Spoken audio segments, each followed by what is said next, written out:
नमस्कार, देख रहे हैं इंडिया न्यूज मध्य प्रदेश। मैं हूं आपके साथ चारू कौशिक। मुख्यमंत्री डॉक्टर मोहन यादव ने कालिदास अकेडमी उज्जैन में आयोजित कार्यक्रम का दीप प्रज्वलित कर शुभारंभ किया। इस अवसर पर उन्होंने प्रदेश की सांस्कृतिक विरासत और साहित्यिक परंपराओं को आगे बढ़ाने की प्रतिबद्धता दोहराई। तो वहीं कार्यक्रम को संबोधित करते हुए मुख्यमंत्री डॉक्टर यादव ने कहा कि उज्जैन न केवल धार्मिक आस्था का केंद्र है, बल्कि ये भारत संस्कृति, साहित्य और कला की भी महत्वपूर्ण भूमि रही है। कालिदास अकेडमी जैसे संस्थान हमारी समृद्ध परंपराओं को संरक्षित और प्रोत्साहित करने में अहम भूमिका निभा रहे हैं। उन्होंने कहा कि राज्य सरकार संस्कृति और कला के संरक्षण के लिए निरंतर प्रयासरत है। युवाओं को अपनी परंपराओं से जोड़ने के लिए कई योजनाएं चलाई जा रही है। इसके साथ ही मुख्यमंत्री डॉक्टर मोहन यादव ने उज्जैन नगर निगम की 1133.67 करोड़ की लागत वाली हरियाखेड़ी जल आवर्धन परियोजना का भूमि पूजन किया। इस परियोजना के अंतर्गत 600 से 3000 किलोमीटर क्षमता के 17 नए ओवरहेड टैंक निर्मित किए जाएंगे। नया प्रकार का समय आया। अब नगर के अंदर जल प्रदाय के अंदर हमको कोई कारण से अगर कोई पंप बंद हो गया तो बाकी जगह से बराबर जल सप्लाई मिलेगा। उत्तर का भी, दक्षिण का भी, पूर्व पश्चिम सब तरफ का, कहीं से भी देखो। अब केवल पानी के संपेल नहीं, इसके माध्यम से 17 नए पानी के टंकी मिल रही है। आगे बहनाएं बैठी है, चिंता मत करो, आपके लिए हमारी सरकार चिंता कर रही। जोरदार अभिनंदन बहनों के लिए। आप तो घर के अंदर सारे काम काज करो, पानी की चिंता नहीं करना। हमको मालूम है पानी के कारण से सबसे ज्यादा परेशानी होती है तो माता बहनों को होती है।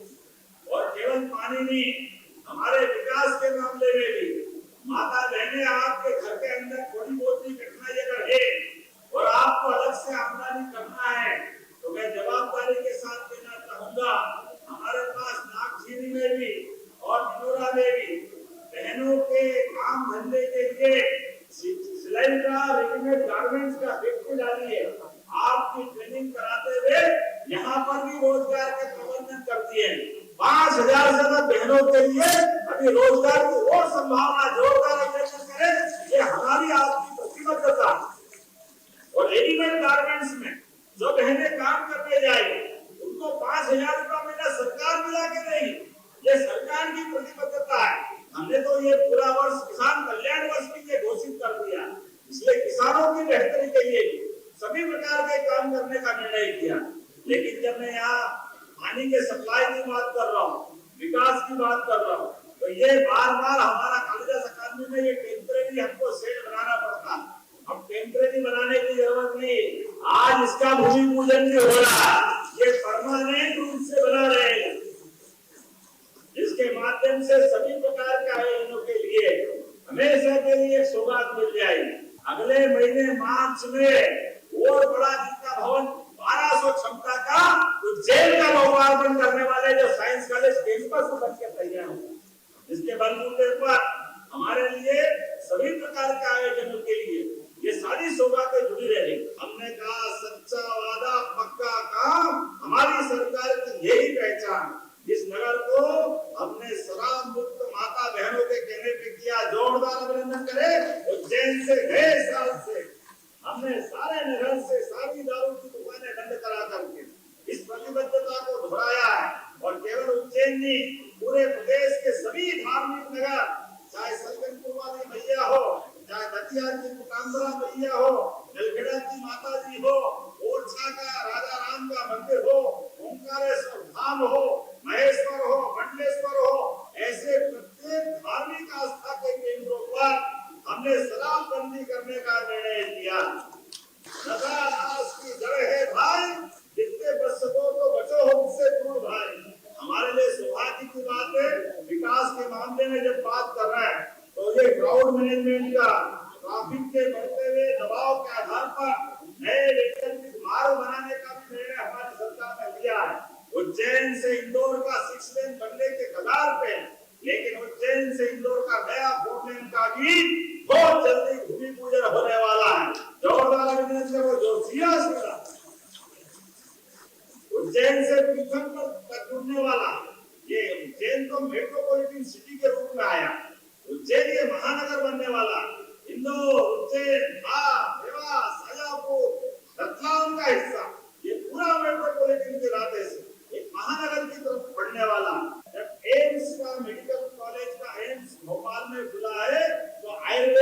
धन्वंतरी इंस्टीट्यूट उज्जैन में खोला जाएगा, इसमें कोई शंका नहीं।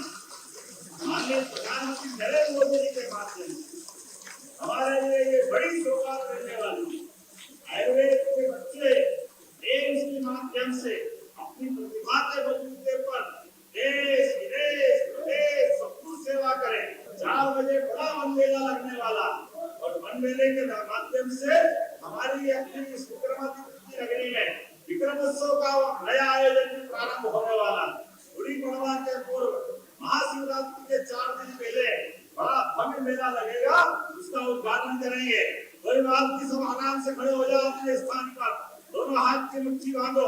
आपको समय मिले तो वन मेले को देखने जरूर आना, सच में बड़ा अच्छा मेला लगने वाला है। इसके माध्यम से पहली बार हमारे वाहन मेले तो लगेंगे, कार्तिक मेला भी लगता था, लेकिन औषधि का मेला, वनांचल की दवाई और वहाँ वेद और आयुर्वेद के डॉक्टर भी बैठेंगे। सभी प्रकार के वनों के अंदर जो हमारी अलग अलग प्रकार की हमारी भाई बहनों के माध्यम से वन ग्रामों में जो रसोई बनती है।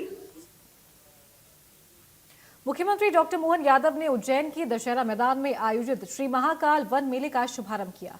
इसके साथ ही कई प्रदर्शनी स्टॉलों का अवलोकन और एमएफपी पार्क द्वारा निर्मित प्राकृतिक होली रंग गुलाल और महाकाल स्मृति उपहार का विमोचन भी किया। इस अवसर पर मुख्यमंत्री डॉक्टर यादव ने कहा कि वन मेले में वन औषधियों और प्राकृतिक उत्पादों के सुव्यवस्थित स्टॉल लगाए गए हैं, जिनके माध्यम से वन आधारित आजीविका को प्रोत्साहन दिया जा रहा है। वनांचल क्षेत्र का बहुत बड़े एक तरह से राज्य का 1/3 हिस्सा वनांचल से आच्छादित है। ऐसे में आदिवासी जनजाति और सभी वर्गों के कल्याण के लिए वन औषधियों के आधार पर उनके उत्पादों को ठीक से बिक्री मिले, उनको आजीविका में मदद मिले, आर्थिक रूप से ताकत मिले, इसलिए वन मेला बीते समय से भोपाल में आयोजित किया जा रहा था। अब इसको बाकी के राज्य के हिस्सों में भी लगाने का निर्णय किया है। इसलिए महाशिवरात्रि के पावन पर्व पर उज्जैन में बहुत बड़ा मेला लगता है। बड़ी संख्या में विक्रमोत्सव के दरमियान भी यहाँ कई प्रकार के आयोजन होते हैं। ऐसे में वन औषधियों का 4 दिन का मेला 12 से लेकर 16 फरवरी तक दशहरा मैदान पर लगाया जा रहा है। यहाँ हमारी एक तरफ वन औषधियाँ भी है, इसी प्रकार से औषधियों के साथ वन उत्पाद भी यहाँ प्रदर्शित किए जा रहा है। शहद की भी विविध प्रकार के अलग अलग क्वालिटी के साथ स्टॉल, अलग अलग स्वयं सहायता समूह और कई हमारे आदिवासी अंचल के भाइयों बहनों द्वारा प्रदर्शित किए जा रहे हैं। बांस के अद्भुत खिलौने और खिलौनों के साथ साथ लकड़ी के विभिन्न प्रकार के खिलौनों के साथ अपने दैनिक उपयोग के सोफा सेट, डाइनिंग सेट, अलग अलग प्रकार के फर्नीचर, ये कई रचनाएं देख करके मन खुश हो जाता है और वो केवल यहीं मिलेगा। मैं आज के इस अवसर पर इतना ही बोलना चाहूँगा कि हमारे अपने उज्जैन आने वाले सभी यात्रियों के लिए ये 4 दिन का समय अद्भुत रहने वाला है। हमारे सभी मंच पर उपस्थित अतिथियों के सहित हमने उद्घाटन भी किया, अलग अलग प्रकार के आनंद भी लिए। हमारे आदिवासी अंचल भाई बहनों की आजीविका बढ़ाने के लिए और इन वन औषधियों की जो लाभ मिल सकते हैं, यहाँ पर अलग अलग प्रकार के वैद्य भी बैठेंगे, आयुर्वेद की दवाइयों से जुड़े हुए चिकित्सक भी बैठेंगे, मरीजों की जांच भी करेंगे, जिस प्रकार का उपचार दे सकते हो उपचार देने की निःशुल्क व्यवस्था भी की गई है। इसका समूचा आप सब लाभ उठाएं, इसी अपील के साथ मेरी अपनी बढ़े। विक्रम उत्सव का आनंद तो हर साल 20 साल से उज्जैन में हम लेते आए हैं और विक्रम उत्सव से लेकर गंगा दशमी तक का एक लंबा अलग अलग कार्यक्रमों का सिलसिला यहाँ से प्रारंभ होगा। शिवरात्रि के अवसर पर बाबा महाकाल की नगरी से सम्राट विक्रमादित्य का 2000 साल पुराना गौरवशाली अतीत जो शासन के सभी सूत्रों के साथ आज भी लोगों के दिल में जीवित है। जब न्याय की बात हो, दानशीलता की बात हो, धर्म के आधार पर अपने जीवन की पद्धति की बात हो, वीरता की बात हो, गंभीरता की बात हो, जीवन के हर क्षेत्र में पराक्रम और पुरुषार्थ लेकर के एक ऐसा सम्राट विक्रमादित्य अपने जीवन काल में 2000 साल पहले शासन चलाते हैं, जिनको दुनिया आज भी उनके शासन के सूत्रों के बलबूते को दुनिया के सर्वश्रेष्ठ शासनकर्ताओं में से मानते हैं। भगवान राम के काल को विक्रमादित्य के काल से तुलना करके हर काल में परवर्ती राजाओं ने विक्रमादित्य के समान सुशासन की कल्पनाएं की है।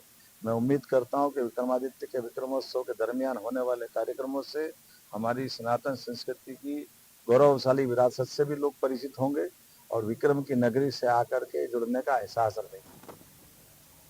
पंडित दीनदयाल उपाध्याय की पुण्यतिथि के अवसर पर मध्य प्रदेश के मुख्यमंत्री डॉक्टर मोहन यादव ने उन्हें श्रद्धांजलि अर्पित की। राजधानी भोपाल के लाल घाटी चौराहे पर स्थापित पंडित दीनदयाल उपाध्याय की प्रतिमा पर मुख्यमंत्री ने माल्यार्पण कर पुष्पांजलि दी।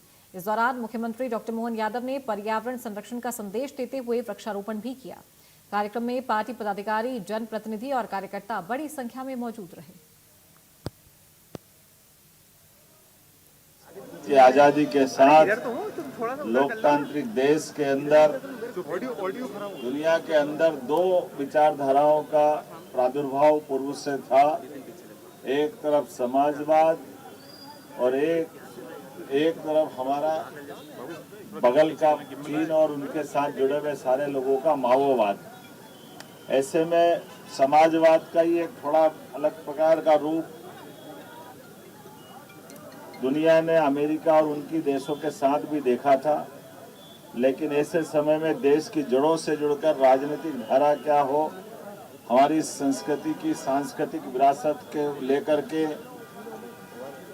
एकात्म मानववाद का नया सिद्धांत प्रतिपादित करते हुए हमारे विचारों के प्रणेता पंडित दीनदयाल उपाध्याय जी ने वैचारिक रूप से भारतीय सनातन संस्कृति के साथ जोड़ करके गरीब से गरीब आदमी की जिंदगी में बेहतर से बेहतर क्या हो सकता है, अमीर और गरीब के बीच में भावनात्मक संबंध बनाने के लिए शरीर, मन, बुद्धि, आत्मा और ये खास करके परा अपरा जो भगवान ने गीता के अध्याय 7वें में कहा भी है, जिसके आधार पर अपरा और परा का मूल भाव चैतन्य करते हुए हमारे इस शरीर के साथ जो कल्पना की गई है जीवंत इकाई के नाते से, इस उदात्त भाव को ला करके राजनीतिक क्षेत्र में स्थापित करने का जो काम किया है, अद्भुत है।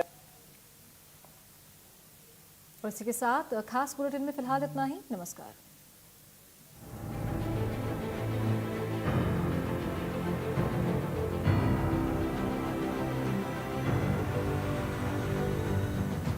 Car insurance done. पॉलिसी बाजार से कराया।